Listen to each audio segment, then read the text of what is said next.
Hey, welcome back to Unschooled Theology. I am one of your hosts, Derick. With me today is Evan. Good day to you, sir. Good day to you, sir. All right, so let's dive in. We talked about the story of Adam and Eve being one that forces you to make choices because it's frankly incredibly sparse and read just on the face of it without making interpretive choices. You almost wonder why the story would exist. So it does require some sort of interpretive choices. Now, um, so the story, because there are these different ways you can look at it, doesn't mean that every single interpretation is valid. However, it does mean that maybe more interpretations than one might be correct. This is what good stories do. Good stories allow for you to look at it a number of different ways and extract truth from it. I think this is one of those stories where that's absolutely the case. So poor interpretations, though, right? Which I think are a thing that can exist because, again, not all are valid. Poor interpretations have the potential to do harm, right? And the matter I want to discuss here has led to many poor interpretations and much harm as a result, right?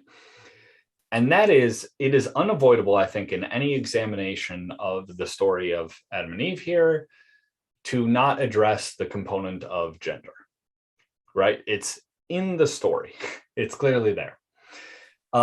It's the story of the creation of humanity, or the first humans, however you want to look at that, however you want to think of that. But it's also the story of the division of humanity into two genders. That is a part of this story and a part of this component, right? Or a component of this story. So you're going to have to figure out how to address that, right? And assuredly, too, here, this story does highlight some differences between our two human characters. And as a result of that, if you really study the way this story has been examined and approached and interpreted throughout history, there is a very long history of conjectures and claims around gender that find a root in this particular story. Mm-hmm. And frankly, I think some of the interpretive choices has led to a handling of gender that has done quite a bit of harm, some of the choices, right? And some of those ideas that have emerged from those, frankly, poor interpretations have actually proved to be a roadblock on people's path to a Christian faith. And so the way that poor Christian theology has hurt women specifically throughout the centuries is enough to fill a litany of podcasts on its own. And it's much more than we could possibly discuss here. And more nuanced than we could ever get into here. There's quite a bit. So if I could try to just sort of sum it up for us, it would be to say that Christendom has long failed to allow women the dignity and opportunity that is due them. And it has been a detriment to all of the church, right? As men too, I think, would have benefited from the contributions that should have been allowed to take place. Mm-hmm. And so all of the church has been harmed by this. Women have felt that harm more acutely, but in terms of opportunity cost and lost things we might have had, it is a detriment to the church as a whole, and the church probably would be much further along, as from where it should be, had these poor interpretations not held such sway. Mm-hmm. So while there's many reasons behind these poor theologies and frankly disreputable behaviors, again, then we could really discuss here. I think there is no doubt that when we consider the matter at hand here, the interpretations of this particular story have a significant role to play in those poor theologies, right? A lot of them really find their start in this particular story. So I've spent quite a bit of time here trying to understand the source of these sort of flawed theologies, right? It comes down to me to a simple but significant problem. And it's generally that these interpretations attempt to draw lessons about the differences between men and women from this text, right? There's a little different way we might look at it, though. And I think the solution at the moment, too, to that problem is to ignore. Yes. Is to ignore gender, is to ignore any sort of reference to it. Yes, it's to ignore it. It is to ignore that broader in society. I think so. It's broader part of society, but I think that's still the solution in the church too. Is that in teaching the story, it's like it's sometimes just brushed over because it's dangerous territory, which it is. Because so many people have spent time saying that because of Eve, and we're going to get into the problem with calling it that way in a second, because of Eve taking the fruit first, that means women are more susceptible to sin. Some have gone so far to say that women actually bring men down because Eve brought Adam down. And then I have heard people who have gone the complete other direction and say, well, no, actually, this is Adam's fault. He should have stepped in and he should have gotten between the serpent and Eve. So really, it's his fault. Yeah. That being a pendulum swing and an overreaction the other direction because of the initial overreaction, right? Mm-hmm. Claiming things about women. Yes. So people, you're right. I think people have now taken to trying to not necessarily see differences in gender in the story in a way that has led them to not distinguish between the characters of Adam and Eve in the story. However, I think it's also an issue of historicity too. Yes. The closer you are to a historical perspective on this, the more the Eve and Adam as real people, examples and representations of what all men behave like and what all women behave like. That's an easier jump. It is. I don't want to say you can't have the other interpretations without that. Or that I don't want to say that just having a historical perspective means that you have to have that perspective, but it does make it easier. And having potentially some other sort of interpretive structure for it, it makes it easier to say, well, is this really just saying how men always behave? Is this really just saying how women always behave? Yes. Which I think you're going somewhere else with this. So I think that's. Yeah, I think. So I think people look at this story and say, well, this story is where we learn that men and women are different. So this story exposes the way in which they're different, if you might.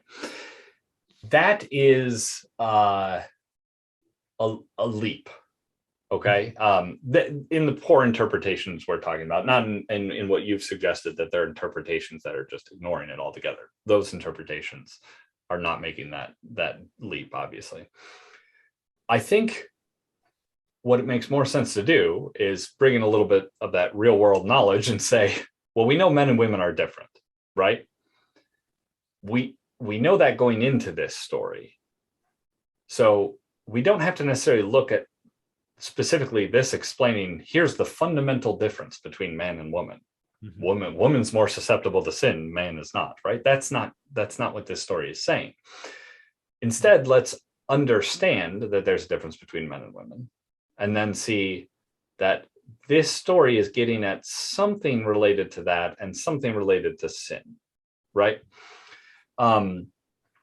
So there's a clue actually as to why we might not do what you're suggesting, the historical thing, and understand this as the story of the first man or first woman. You want to look at them specifically as archetypes here, man and woman. And we're going to get to in a second, there's an important implication from that actually changes the interpretation of the thing as a whole and allows you to look at the differences in a whole new light. But if you look at the words in the Bible, the term for Adam and Eve here is not Adam and Eve, not until God is talking to them after they have sinned. Up until that point, they are both referred to as just man and woman. That's in the Hebrew what it is. It's not an individual name like that. It is just general man and woman, which would mean, okay, that seems like a reason to look at them as archetypical. Not, you could look at them still as historical, but they would still be for sure archetypes of man and woman in that context. By the way, that maybe makes even more sense if they're the first version of that thing. So if you want to look at it as even in a historical sense, the first of a thing would be the purest versions of that thing. And then as they mix and have children, you would have, we know this with genetics, right? You get a mix of those genes and elements, right? So even if you were looking at them as historically first, you would have the purest man and the purest woman, right? The purest version of that. I mean, the most man and the most woman. Yeah. So if we're looking at them that way, then which I think is what all the clues in the text there are pointing us towards, we would have to ask, what is the difference between these two genders, man and woman, right? There are physical differences, and while those things are important, they don't play a part in this story, right? The physical differences don't come up. That's not addressed. So the difference between man and woman that this story is getting at, it runs deeper than that. It's something deeper than these physical differences. And so what I want to highlight as we look at this story is that the difference between man and woman, it relates specifically to the ideas of masculinity and femininity, which are these two. I've struggled with what even to call these things, right? The best I can come up with is maybe perspectives. I think they're two different perspectives. Ethos, maybe. I don't really know even what it is. Tendencies, but I think it runs a little deeper than that. There are tendencies to it, but it has to do with how you interpret the world, right?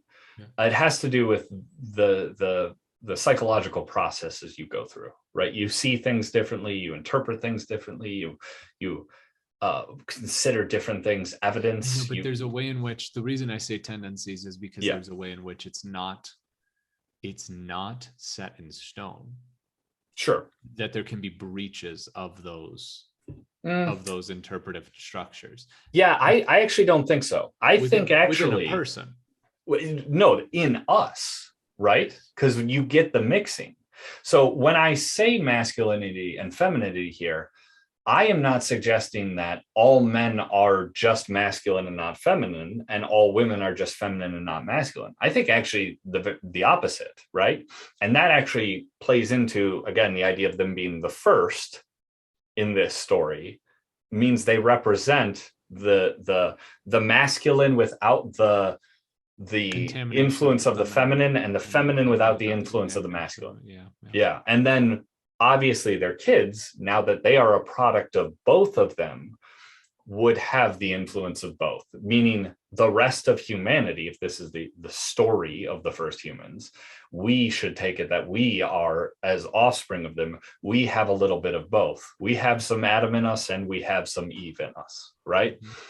It's just that for the sake of this story, Adam then represents the masculine perspective, instinct that exists in all of us, male and female, two different proportions, and Eve represents the feminine. Now, the reason they represent those two different things is because over time, we've observed that generally women tend to have more of the feminine instinct and men have more of the masculine instinct.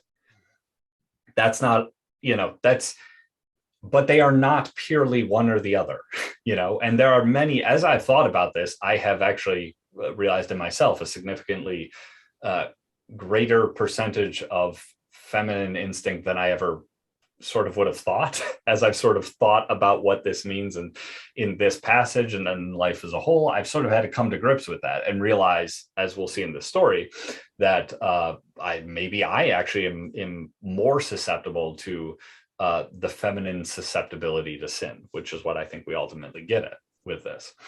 So the idea here is that Adam and Eve, the story, what we're learning about in terms of the differences is the difference between the way the feminine instinct is susceptible to sin versus the way the masculine instinct is susceptible to sin.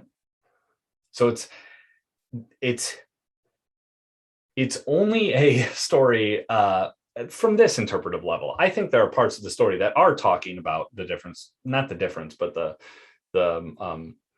role of men and women in terms of the unity of them specifically. But I think specifically the point is to unify and find a balance between the feminine and the masculine instinct. But specifically the moments of sin and why Eve sins and why Adam sins, but again, really it's why woman sins and why man sins. And I am going to try, it's tough. You learn about these stories so much as a kid and you have ways of talking about them.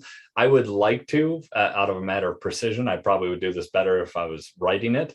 I would like to make sure that I only refer to it as woman and man when talking about those parts of the story. But forgive me, I will assuredly slip up on that. But the focus here is your feminine instinct, and you all have it to varying degrees, will draw you to sin through this avenue. And your masculine instinct, and you all have it to different degrees, will draw you to sin through this avenue. Mm-hmm. That's what we're really getting at when we look at this story. And again, I think that is the kind of thing you can see pretty clearly if you're looking at it as non-historical, right?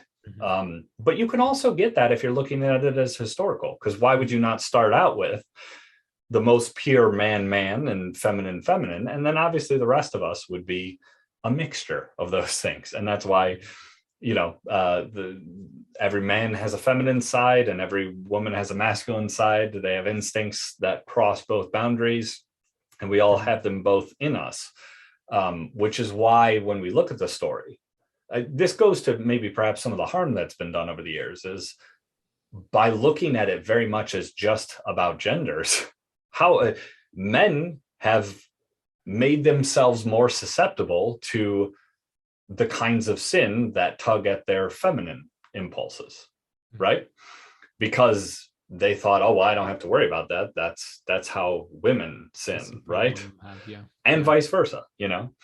And so that is going to be, again, I understand that that's an interpretive choice. I hope that what I've described here justifies why I'm making that choice and why I do think it does make sense to look at it that way.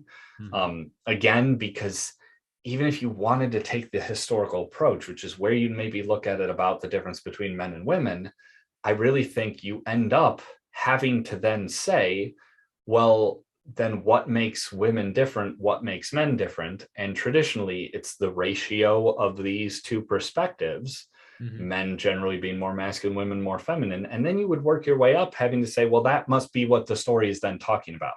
Mm-hmm. It's not talking about men and women. It's talking about what makes women and men, mm-hmm. which is these sort of ratio of instincts is functionally what makes us different. Not obviously there's biological things, but functionally this is the way in which we're different. Mm-hmm.